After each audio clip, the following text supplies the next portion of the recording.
Hi, everyone. Good afternoon. My name is Anna Shternshis. I'm Director of Anti-Environmental Center for Jewish Studies, and I'm really excited to be introducing our speakers today. I'm going to start by reading the land acknowledgement. We wish to acknowledge that this land on which University of Toronto operates for thousands of years, it has been the traditional land of Uro-Wendat, the Seneca, and Mississaugas of the Credit. Today, this meeting place is still the home to many Indigenous people across Turtle Island, and we're grateful to have the opportunity to work on this land.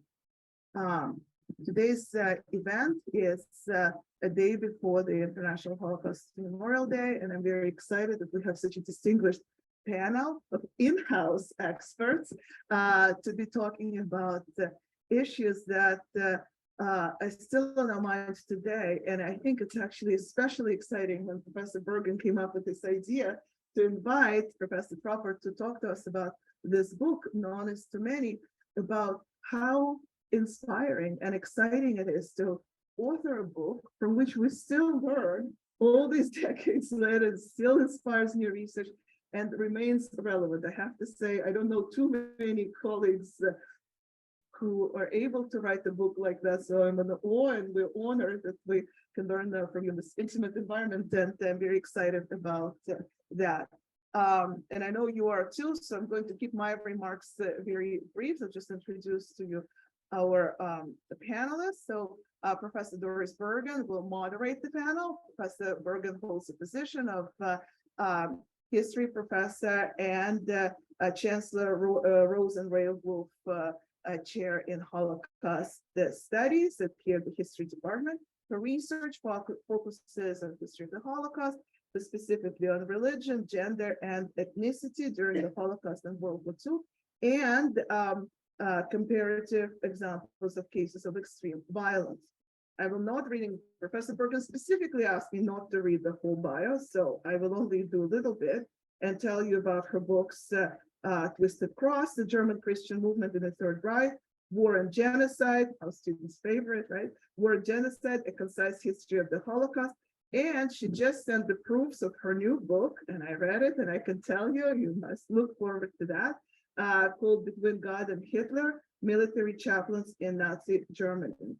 So Professor Bergen will speak to our guest of honor, Professor Hesh Troper, also an author of many books, and I'm not reading them all, Hesh. I'm reading some. The Ransom of God, The Secret Rescue of the Jews of Syrian Old Wounds, Jews, Ukrainians, and the Hunt for Nazi Criminals in Canada.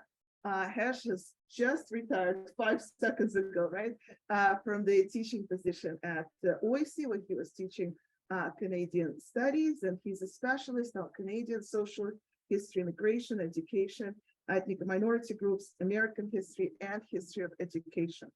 But of course, he's here with us because he co-authored the book known as Too Many, together with Irving Abella. That book is a winner of a number of prizes and National Jewish Book Award, Canadian Historical Association, and the Literary Review called it one of Canada's most important books. And we could not agree more.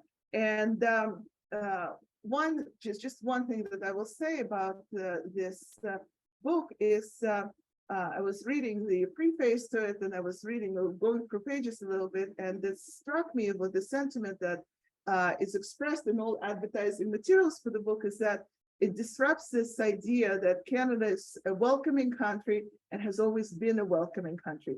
And that study, titled with a quote from a Canadian government official, actually meticulously and engagingly shows how actually this whole story of welcoming and everyone always being welcoming is a myth. And the book is very hard to put down. It's also hard to read, but it is such an important part of Canadian history, told in a way that one cannot ignore or forget. And I'm very excited that we get to talk about this now. So now I'm going to welcome Professor Doris Bergen to take this chair and the microphone. Enjoy.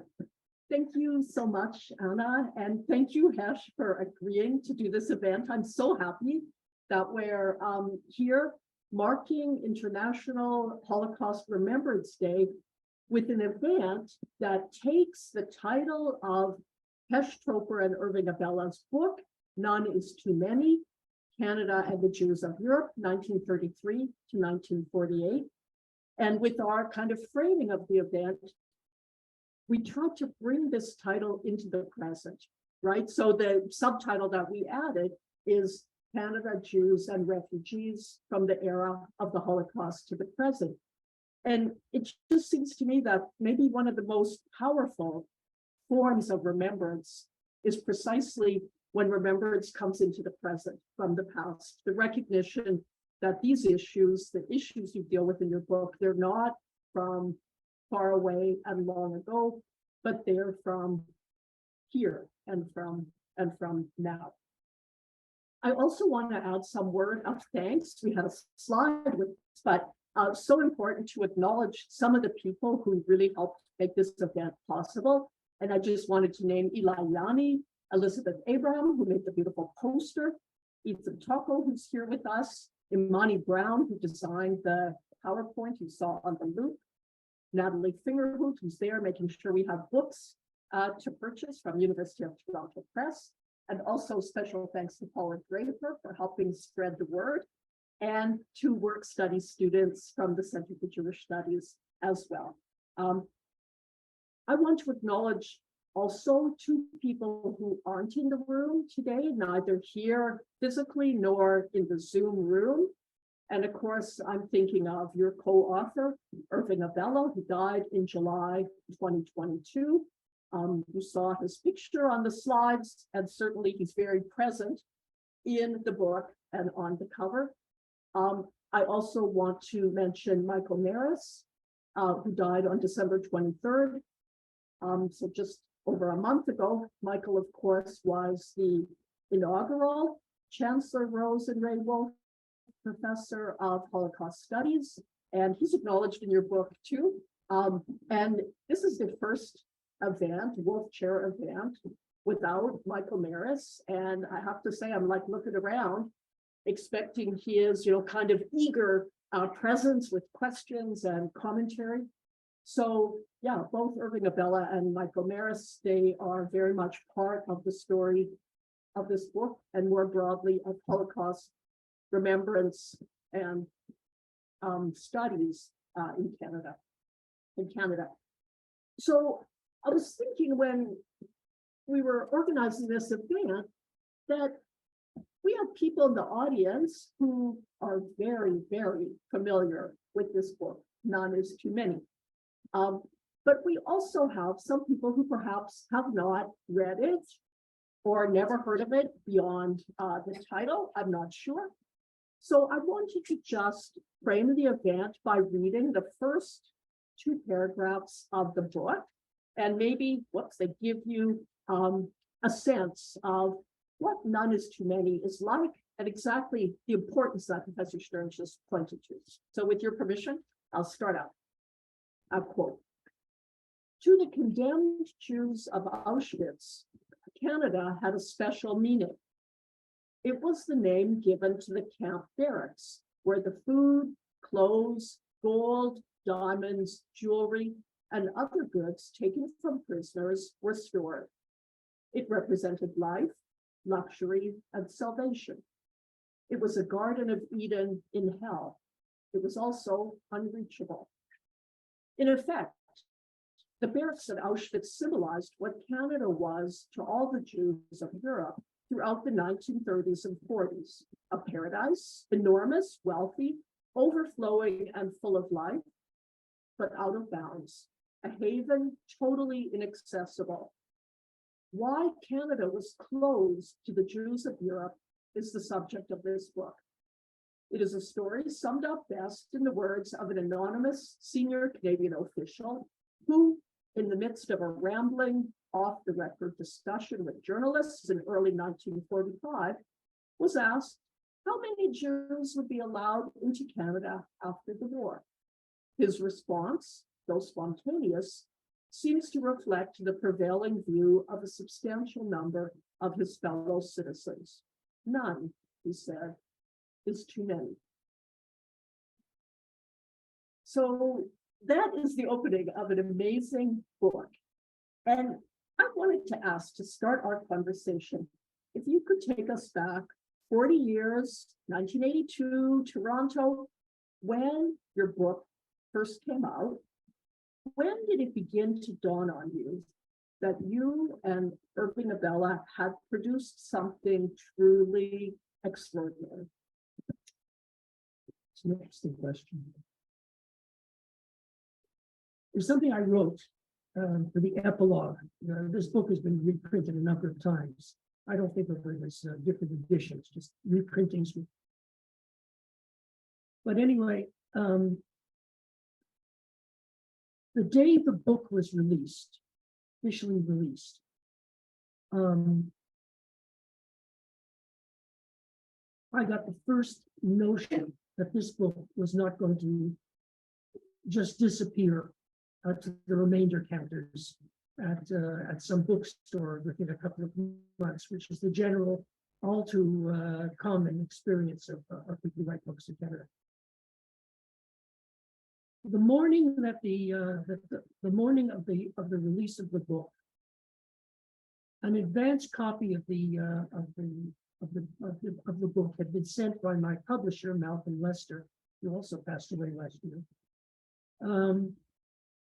to a number of potential reviewers. And the day that the book was to be released, I got up to find a review of the book in the Globe and Mail.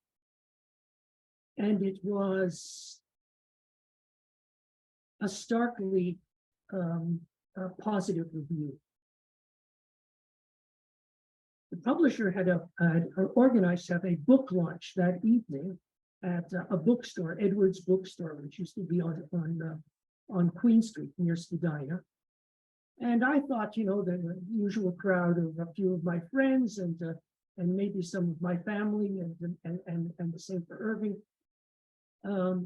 But because of the review, it was a huge crowd. Enormous number of people crowded in. When it was over, and I thought we'd be finished at 9, we went on to about 11. He insisted the publisher insisted on taking Irving and me and our wives out to some late dinner someplace. I don't know how many places he could find, but there we went. I got home about 1 in the morning, finally into bed. And it was an exciting day, hard to get to sleep. At about 3 or 3:30 in the morning, the telephone rang. If the telephone rings at that hour, it can't be good news. It's either a wrong number or something you don't want to hear. I got to the phone, I picked it up, and it was neither. It was a woman who said, is this Mr. Troper? I said, yes. She said, are you the one who wrote this book, None is Too Many? And I said, yes. She explained that somehow or other she had gotten an advance copy of the book, and she had just finished reading it, and she had to speak to the author. A comes before T. I suddenly realized why she couldn't phone Abella, because his wife is a judge and they were unlisted in the telephone directory. So I got the call. She explained that this book was about her, and I was trying to put in her name. I was going through the sort of the index in my mind, and no, she said, I'm not in the book, it's about me. And she explained that she had come to Canada about the same time as my parents in 1929. She married, she had a daughter, and she left behind in Poland a mother and 2 sisters. And no matter how desperate they were financially, they managed to set aside a little bit of money every month to send back to the family in Poland, and put aside some money for her daughter's education. And then she said, when things became very bad, we decided to bring my mother and 2 sisters to Canada. And they filled out the applications. She said, we went to see Jewish officials, we went to see a lawyer, we went to see our member of parliament. And they didn't come. And she said, if I read your book right, you're telling me that there's nothing more we could have done to bring them. And I said, yeah, I listened to what she told me. I said, you did far more than most people could have even imagined doing. And she said, she said, if you're right, well, she said, you don't know what it's like. She says, when I go to bed at night, I have a picture of my mother and my sisters in my head, and I feel maybe we could have done something somewhere to bring them. And I said, and she said, but you're telling me, and I said, no, you couldn't have done anything. And she said, well, if what you tell me is right, then the pain will never go away. But maybe my guilt will be a little bit less. And then she must have suddenly realized what time it was. She started apologizing for waking me in the middle of the night. And she said, I just want to thank you for writing that book. That's the only monument my mother and sisters are going to have. They were gassed in Auschwitz. And then she hung up. I didn't tell you this, but maybe she went to bed. I took a copy of the book, and for the first time, I sat down and read that book that night without a pencil in my head. No red pencil to make, it's out, can't change a word. And I read it the way she did. And it was then that I understood that we had created something more than we could possibly have imagined. That is such an incredible, incredible testimony to what you did. And I'm wondering, can you tell us now how this project started? I know you were still pretty junior professors, and like, what was the genesis? How did you get going? This book was completely a fluke. I had no sense that there was a story to be told until a student of mine, my doctoral thesis dealt with American immigration into the Canadian West at the turn of the last century. Canadian government actually hustled for people to come. They wanted population. They sent out agents. They beat the bushes. I got a letter from a guy who was doing research on agriculture in Missouri, in agricultural policy and so on. And he wanted to know if the Canadian government, he had read the book, my dissertation was published recently, whether the Canadian government had any active work in Missouri. Well, I didn't remember, but I had a student who was going to Ottawa to do her own research, a master's student. And I said, while you're there, can you check the guidebook to RG 76, which is the immigration papers. And it's, no computers at the time. It's all you have to go through columns and so on. And I said, see if you can find anything that shows that they had an office in Missouri, that they so on and so on. So she went through page after page, and she found some references to Missouri, but she also found a reference to St. Louis. So she and I don't know what possessed her, but she filled out the form and brought up the file on St. Louis. But it was not St. Louis, the city, it was St. Louis, the boat. There were about 6 or 7 pieces of paper in the file. She photocopied them and gave them to me when she came back. Those papers, they were mostly copies of stuff to different departments, and copies went to the immigration authorities.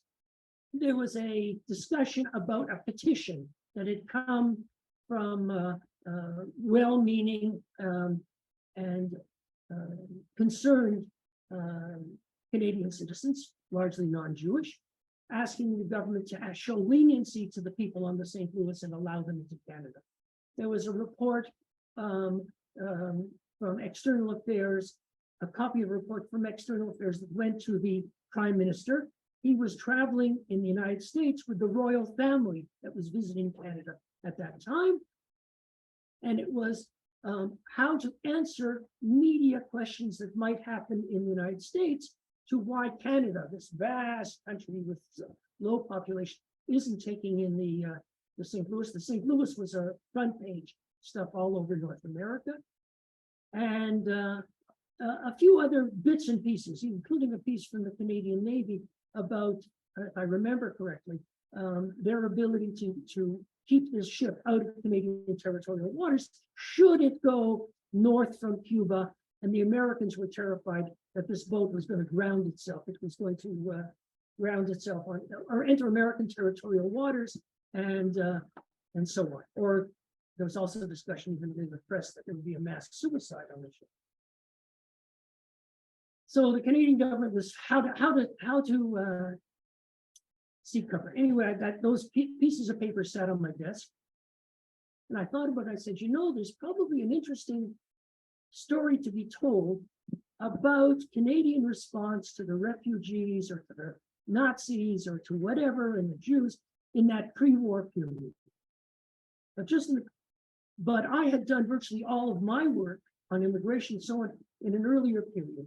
And I was comfortable with doing research into Holocaust-related areas and the Jewish community. So I felt a little uneasy about getting into the mechanics of government bureaucracy.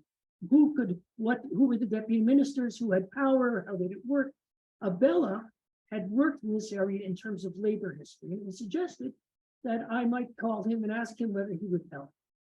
As it turned out, he not only helped, he was very interested in this stuff, and we decided if we could find any kind of documentation in the archives in Ottawa that beyond those few pieces of paper I had, maybe we could put together a single article on Canada's response to all of this in the pre-war.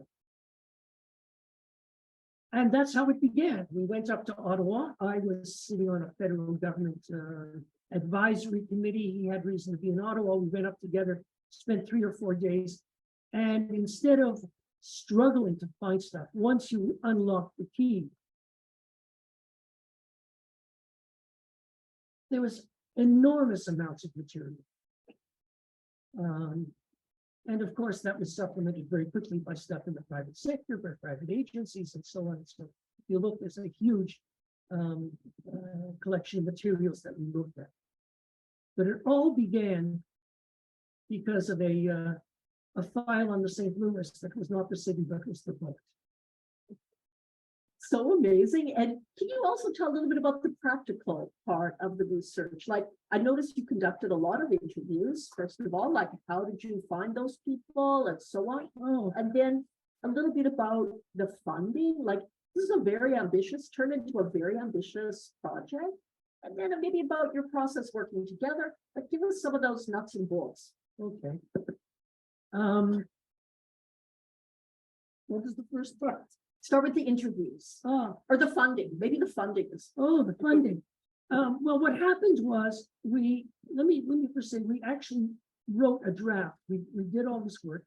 We worked on in that first article, the idea of writing a single article. We were working on I think we never really discussed it that much, but I know we were working on the basis of 2 assumptions. The first assumption, and it was a correct assumption, was that if we found material, it would validate what we knew, which was immigration restriction and so on. And we could explain that in terms of the time. We knew the immigration legislation, we knew the economic situation in Canada, we knew the level of antipathy to immigrants in general, and especially to Southern and Eastern European immigrants and Jews, etc. We could slot the narrative into the larger story of Canada at that time. That was the positive assumption. The negative assumption we had that was wrong was that this story was a story that was only the pre-war. We assumed, both of us growing up in Toronto, immigrant parents, coming of age in that post-war, not coming of age, but growing up in Toronto in the 40s and 50s. And the lady around the corner had numbers in her. We believed that once the war began, once Canada was engaged in a struggle against the Nazis, then by the dictum, my enemy's enemy is my best friend, there would at least be some outpouring of sympathy, empathy for those who were the primary and most immediate victim of the Nazi bloodlust. And if there wasn't much Canada could do in wartime, at least there would be this. So we had written this article, but we had no good ending for it. And the only ending that seemed to make sense at the time was to go and identify, look ahead in the documentation and show how and where the policy changed. So off we went. And we spent 2 days in the archives, and we went ahead in the immigration papers, in the prime minister stuff, in the external affairs papers, and there was no change. If anything, it became even more bedrock hostility. So we suddenly realized that we had a different ending to that article than we expected we would have. But we also knew that we had to move beyond that one article to talk in terms of the war and the post-war. And that was when what was going to be a single article, and then we get back to doing something else, turned into a 5-year research project to write a book. 5 years of 2 people, that's 10 years of research. And it was going, and we had no funding. The original funding for the article came out of the generosity of a colleague, very much missed by me anyway, Robert Harney in the Multicultural History Society, and so on. He gave us a little bit of seed money, and it worked. To do what we wanted to do, what was obvious in terms of the amount of material we were turning up, we needed bigger money. So we made application like many scholars do, and if those of you are going to move on, we'll do it, to the SSHRC. But we had written up this long statement for the SSHRC. No computers, we got to type it up. It was a horror. And I said, we've done it, the same verbiage. Why don't we look to see if there's other research money we could go after too? So we looked, and mostly American money in which Canadians were eligible: the Ford Foundation, the Rockefeller, the Guggenheim, the Memorial Foundation for Jewish Culture, and we applied to all of them. The first response we got was from the SSHRC saying no. The day after we got the negative from the SSHRC, we each got a letter from the Guggenheim Foundation to say, we've been awarded Guggenheim Awards, which was amazing. The Guggenheim Foundation, if you ever apply, right, they ask for a lot of detail, a lot of stuff. They don't ask for a budget. If they select you, then they come back and say, how much is this going to cost? And so we ended up with more than enough money to do the research, which included travels wide through the United States, included a major European trip, and of course to Israel, to check out all kinds of materials, not always fruitful, by the way. Just because you look doesn't mean you're going to find. But, and of course, our mode of this is, again, pre-digitization. Everything that we found, we just photocopied. Our method of research was, we can't afford the time for to just wait. If it looks promising, it might be useful, photocopy. We had tons of paper, and we just piled it into boxes in my office. My office looked like a city street before the garbage collection came on some morning. And in the end, when we sort of reached the end where we thought we reached the end of all of this stuff, we basically went to my office. Each single piece of paper had the citation on it, where it came from, and a correct citation so that we footnote. And we just sat down with, we sort of imagined, knowing now what the narrative looked like, We had in Notion, I think there were 6 chapters in the book. I think we had 5 that worked for us, including an introduction. And we just sat and read through all of the material, weeks to read through it all, and just stick it in whatever box we thought it was supposed to go in. And then we walked off. He walked off, and we ended up with an extra box because there was a whole issue having to do. It really was the story of the children that's in the right that didn't arrive. So we had these 6 chapters, and he took a box and I took a box, and off we went. And we gave ourselves, I think, 6 weeks or something to draft a chapter. We traded back and forth. Neither of us had the kind of ego that meant my words are the ones that had to work. We revised, we edited one another's stuff. And eventually, except for it read very seamlessly. Even today, I don't read it very often, but even for today, I had to look at certain little pieces of it. And I don't know whether I wrote the original or Abella wrote it. It got to be like that. There's so many follow-up questions, but I remember I wanted to ask you about the title itself and how it came out of this. At what point did you get this title? Because the title, like the book has taken on a life of its own, but the title itself has also taken on a It's life become of its part own. of the national lexicon. I keep running into it, editorials in the Globe and Mail or letters to the editor or whatever. All right. It's a funny story. But anyway, everything we did was based on the subtitle.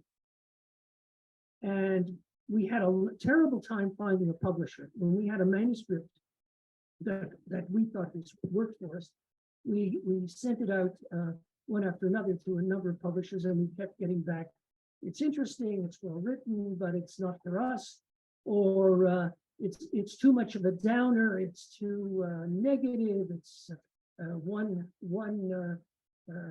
assistant to a publisher actually told us it was too un-Canadian a book, in the sense that it defied the national mood. Exactly what you were talking about, the new spirit of multicultural. It seemed to be an attack on all of that. Finally, Malcolm Lester agreed to publish, small publishing house here in Toronto, even though it was against the advice of his salespeople, who told him that this book was not marketable. At any rate, everything was on that subtitle, and he came and said to us, he sat us down, he said, I gotta have a better title. We gotta have, and we worked on, I think for about a week, we tried all kinds of different things on, and we couldn't find anything that really worked. And he said, okay, we'll stick with the subtitle. And then Abella and I were cleaning up my office. We're finished, right? Get rid of all the papers, pile it up, find a store. And we had one box we never really used, and it was a box of clippings. Especially Canadian Jewish Congress hired a clipping service. So there were all kinds of stuff, and we made copies of all these clippings, and we were just running through them. We found, I don't know whether it was me or Abel, we found a short little piece in a Montreal newspaper from immediately towards the end of the war, in which the immigration official, unnamed, I suspect I know who it is, but that's not the point, said basically in reply to how many Jews Canada would be willing to admit, said none is too many. We marched down, or I marched down to and spoke to Malcolm. No, be honest, neither Bella nor Malcolm, and I'm not sure about myself, were really happy with that title. It's confusing, nobody will know what we're talking about, etc., etc., etc. But finally, in desperation, we said, okay, right? He wanted a 3-word title. That's going to be it. We rewrote the introduction so that we could explain really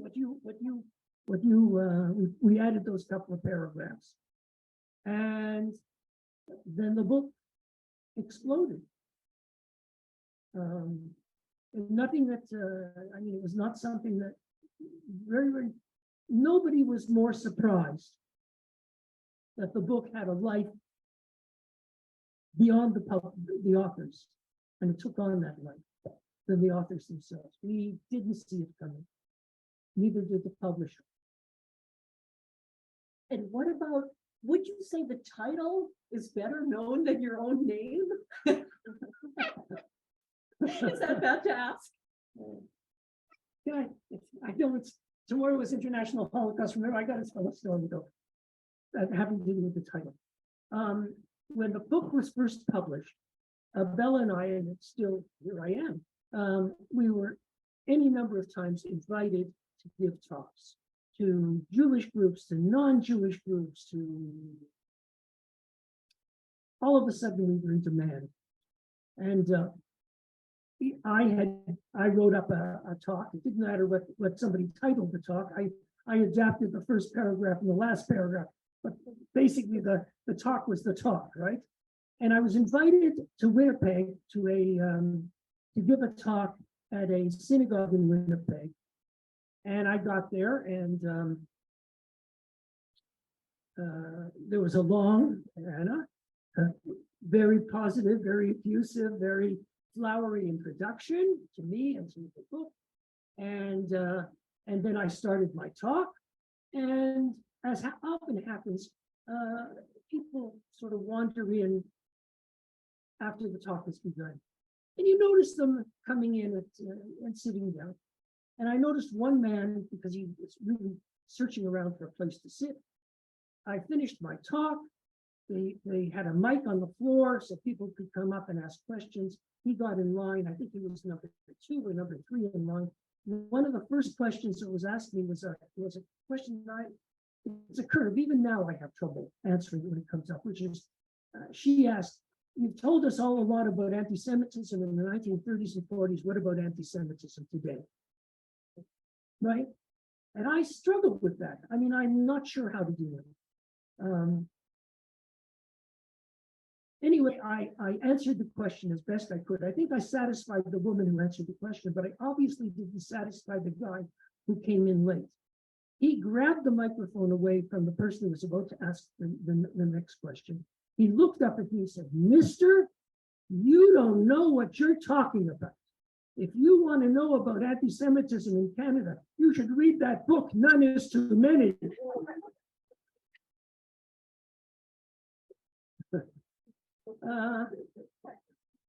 Yeah.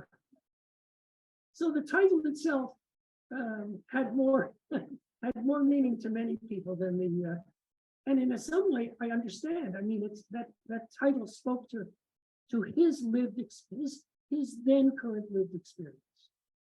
Right?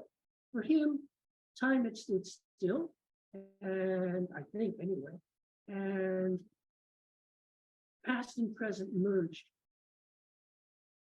And until that, I didn't really understand that, at least not as much as I do now. Thank you.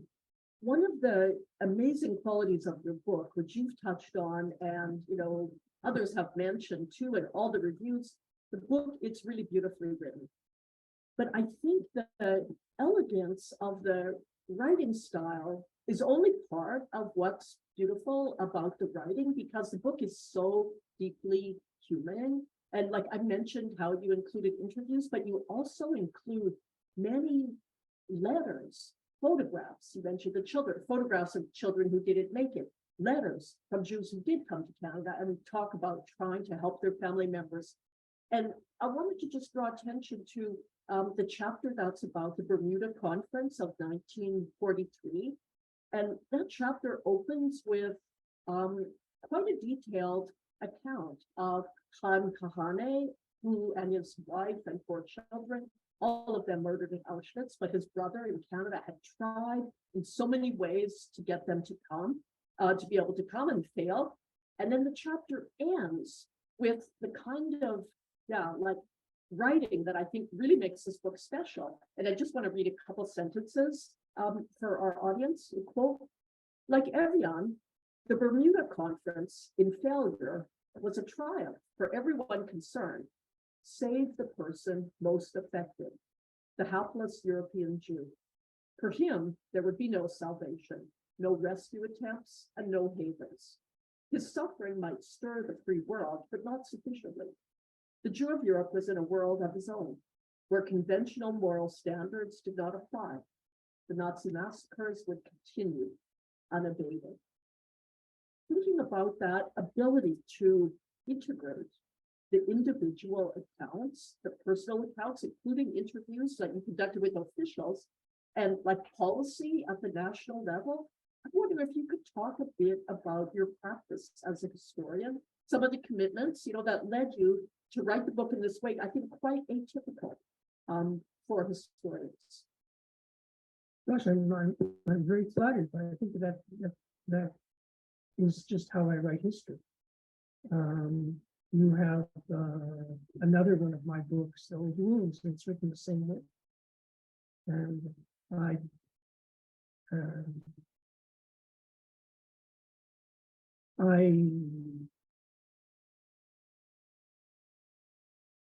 try and find people to talk to who were touched by the issues I'm addressing.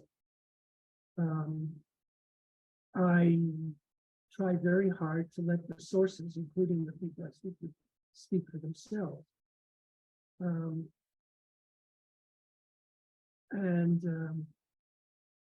I have to tell you honestly that I've also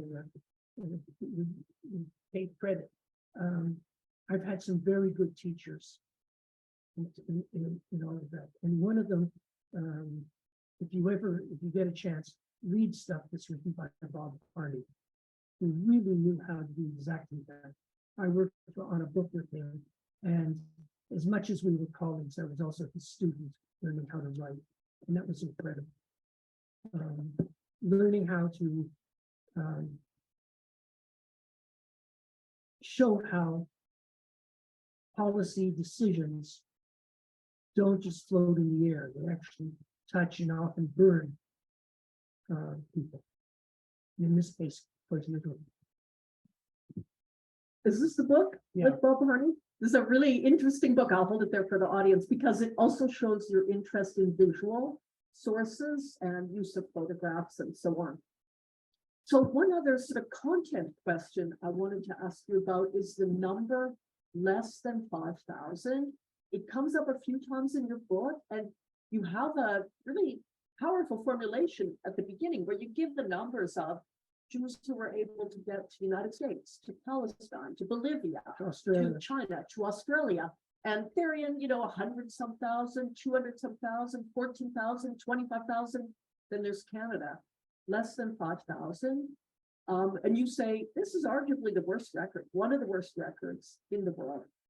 Can you talk, and again, thinking about your method as a historian, about what's behind that number? You know what I mean? Like, who's in that number? Who's not in that number? What's the human story of that 5,000? We use that number because we found that number tossed around a lot, especially in the immediate after war, as what Canada's contribution sort of thing. I don't know. I've never seen I've never seen a real breakdown. I don't know whether it includes some of Paula Draper's interned refugees. Paula did her own amazing study of Canadian policy with respect to Jews from Europe at that time. It also doesn't include the number may be less in terms of self-confessed Jews, people who identify Jews, but it may also include those who might Jews who came but had to deny their Jewishness in order to get into Canada. There is out of the Sudetenland after the Nazis took the Sudetenland from Czechoslovakia. There was a stark effort to get people out, farmers, and Canada was willing to accept farmers but not Jews. And so we end up knowing and met them. A number of people who came to Canada, had false papers claiming to be Protestant, and entered Canada. And once in Canada, were terrified that the authorities would find out they misrepresented their background, their heritage, et cetera, et cetera. There would be a knock on the door. A man in a scarlet uniform would pick them up and take them away. And so there are those who hid their Jewishness. There are those who hid it far enough that they never reemerged into their Jewishness. Others who came out of the religious closet, if you will, sometime after the war. It's difficult to know who was in that 5,000. But we're really in any kind of comparative. By the way, it would also have been true for Australia and for South Africa and for the United States. We would have also confronted this. But if we go by the numbers that are understood, those that also come out of the International Refugee Organization, part of the department, the International, the ILO, International Labor Organization, so on, numbers, they pegged Canada about 5,000.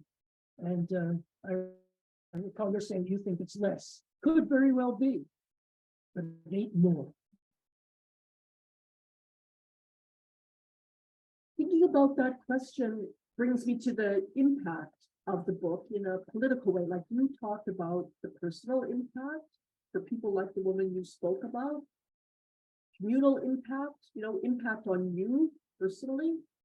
But there's also, I think, a very real policy impact of your research, the article and the book. Can you talk a bit about that? How did that come to be? That's like a historian's dream, right? That someone actually listens. Well, I can talk about it. It's just that we didn't control it. The book took on a life of its own, and it became a kind of touchstone to immigration policy in its day, even today. The title has its own meaning, being cited again and again. But immediately, there's a story some of you may have heard. The book came out in '82. The article that I referred to came out a couple of years earlier in 1979, probably before most of you were born. And while we were writing it, when we had a manuscript of the article that we sent to the Canadian Historical Review for publication, the article was called "The Line Must Be Drawn Somewhere," and it was also a quote from the then director of immigration for the federal government when it came to admitting people to Canada. So well, the line must be drawn somewhere, and the Jews are going to be on the other side of that line.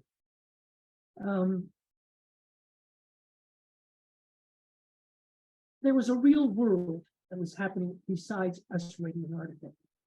In 1979 was very much into the initial stages of the Vietnamese refugee crisis.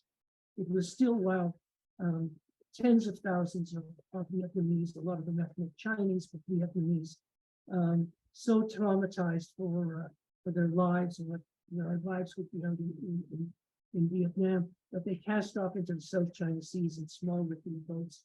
Many of them died, drowned.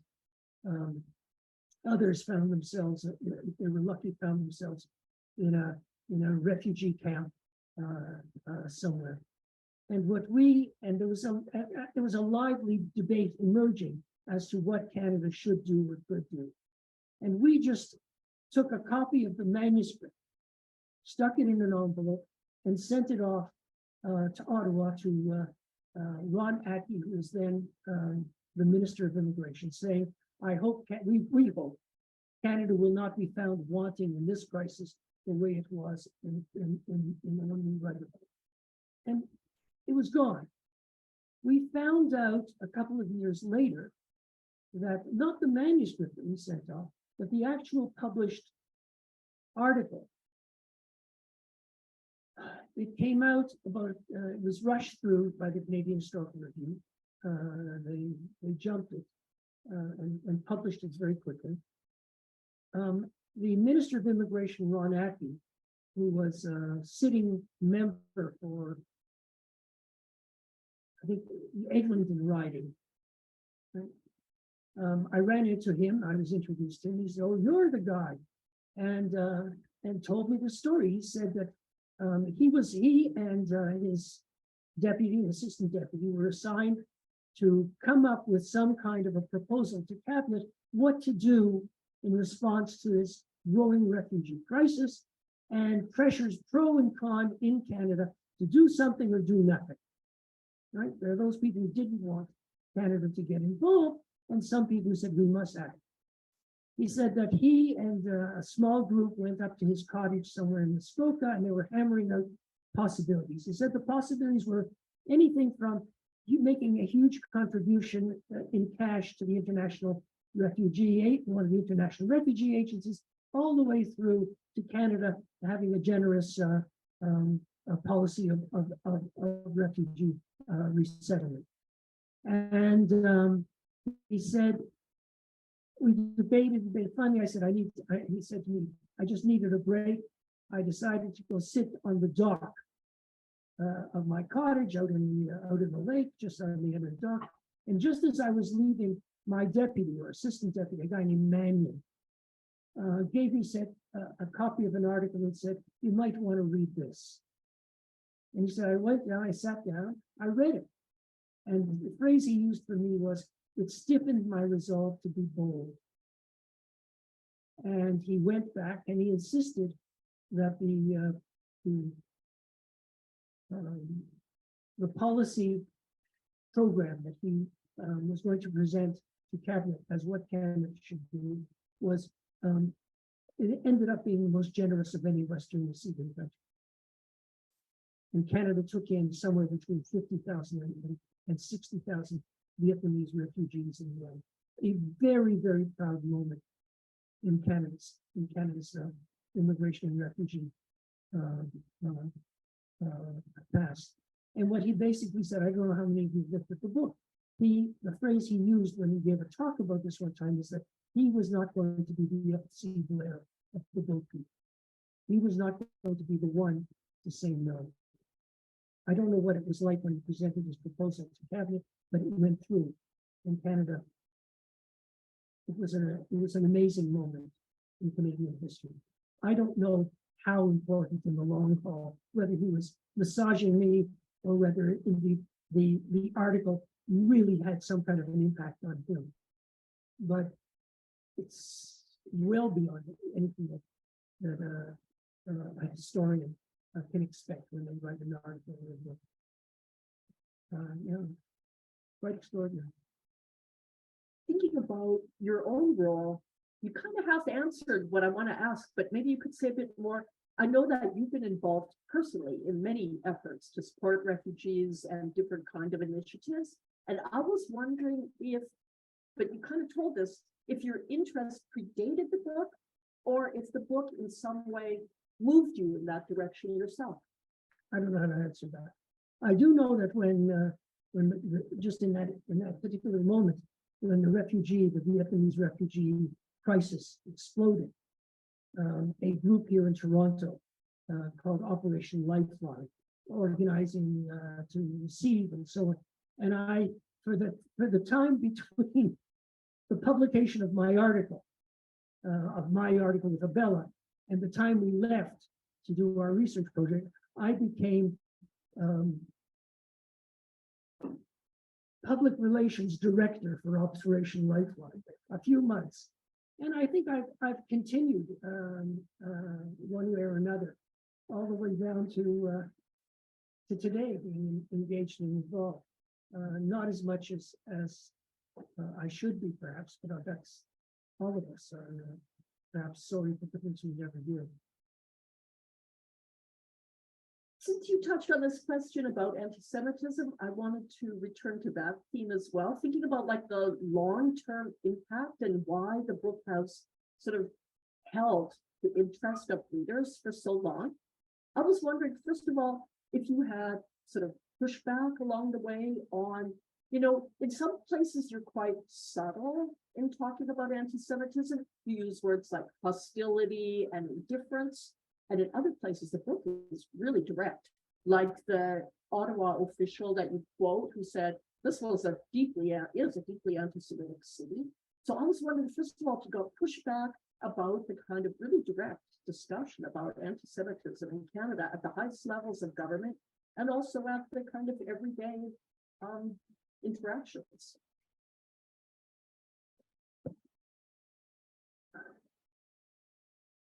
What comes to mind, and it may not even directly answer your question, about a year after the book was published, I got a letter from a former Ottawa Mandarin who claimed that he knew virtually all the people we wrote about in the immigration department.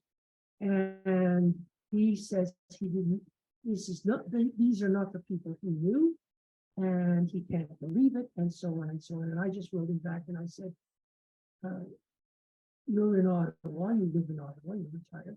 The archives is something you can go in, every piece of paper, every document, everything is you can just, and I got a letter of apology from him about a month later saying I didn't know. But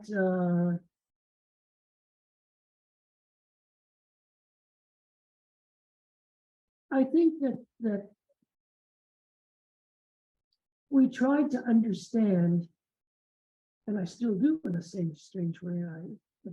I tried to understand where did that, what we're calling anti-Semitism come from? Look, as bad as it was, and my parents and my father, I don't know if he was a boy, but he used to talk to me about what it was like to live in Poland for a young Jewish man. And as much as he faced anti-Semitism here, it was Toronto, Canada was not Poland of the 1930s. So I was always, in writing, always careful to say that Auschwitz was in Poland, not in Muskova, right? And to try and understand where all of this came from, where the hostility came from, and it was hostility.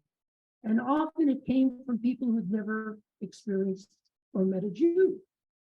My master's thesis, which I did at the University of Cincinnati, was on American anti-Semitism in the last decade of the 19th century. And it was largely an agrarian-based populist. Today it might be considered kind of the same kind of stuff that you got from all of these people who are marching around, Jews will not replace us kind of thing, right? This, not because anybody dealt with a Jew, but kind of who Jews represented, what it represented, what their problems were, what their issues were. It was still anti-Semitism. But it has to be kept in some kind of perspective, or everything is anti-Semitism. I can talk myself into a hole here, but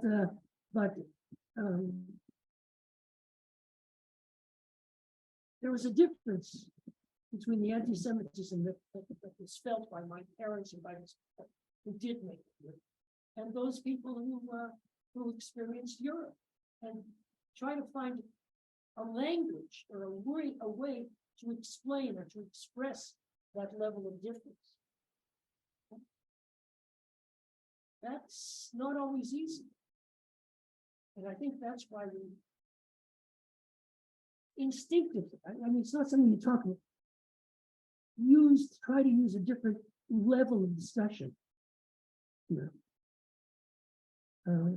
It's also probably pragmatic.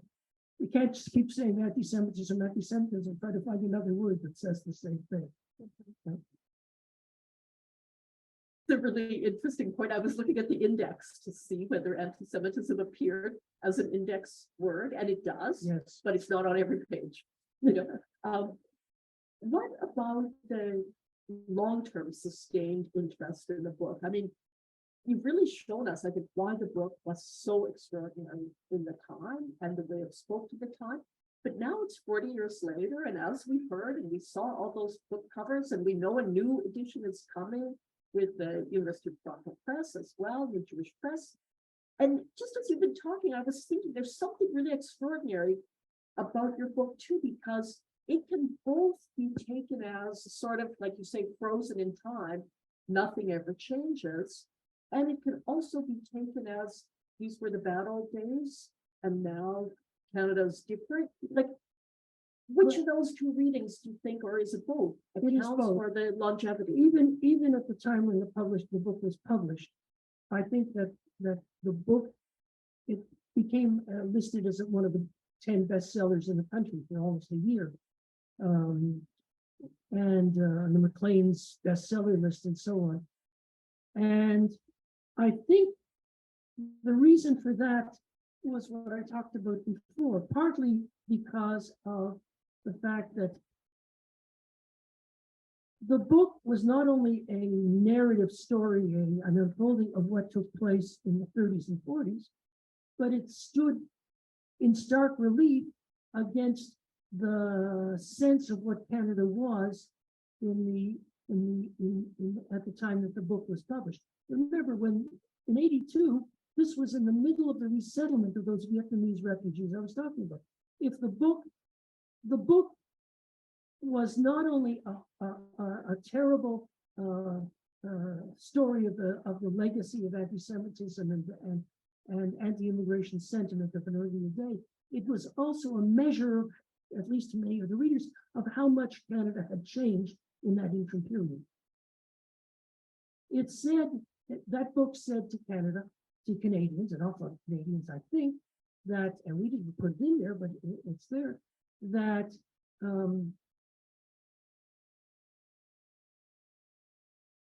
if their parents' generation had failed the test of humanity,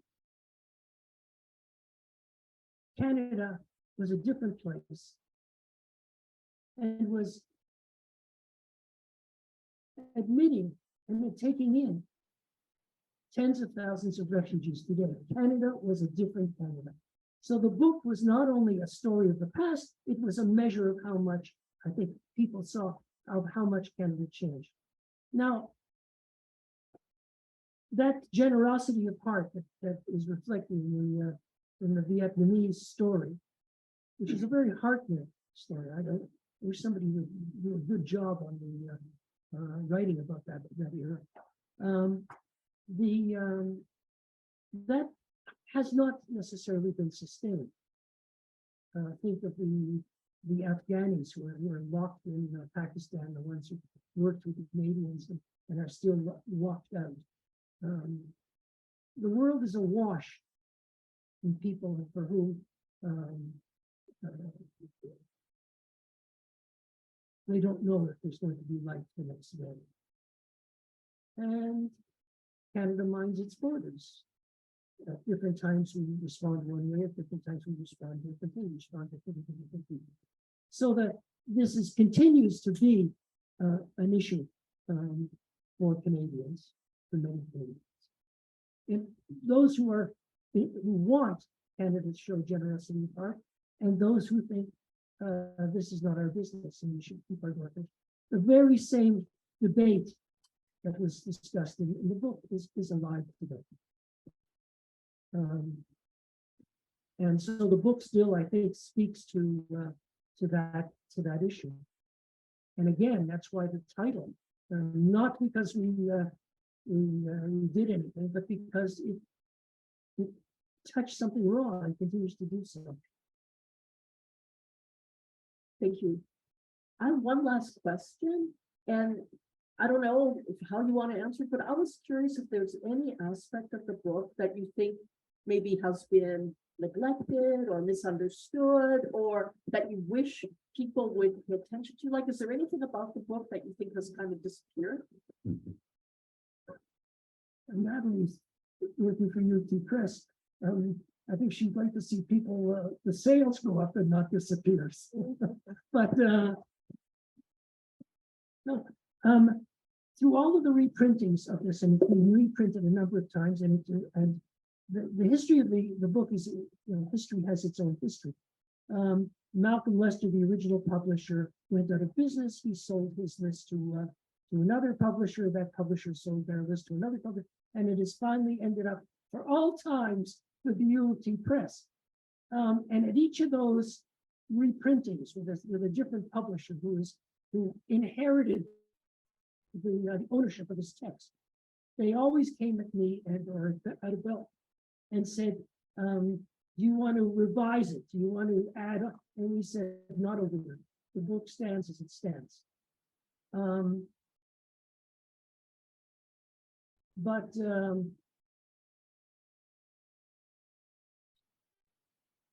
Nothing I want to change. I'm beyond changing anything anyway at this point. But there are things sometimes that I run across that I wish we knew more about at the time. I wish we were able to expand. I just want to point out one thing. The research, if this book was published 40 years ago, the research that initiated this book started 45 years ago. Reach back 45 years, and we had, with a tape recorder that was given to us by the Multicultural History Society, because we didn't have 2 cents to rub together to buy a tape recorder, we were able to talk to people in government and in private, in various organizations and so on, who were for refugees, opposed to refugees, or the refugees themselves. Can't do that today. They're all gone. So there was the writing of this was also time discrete. It couldn't have been written 10 years later.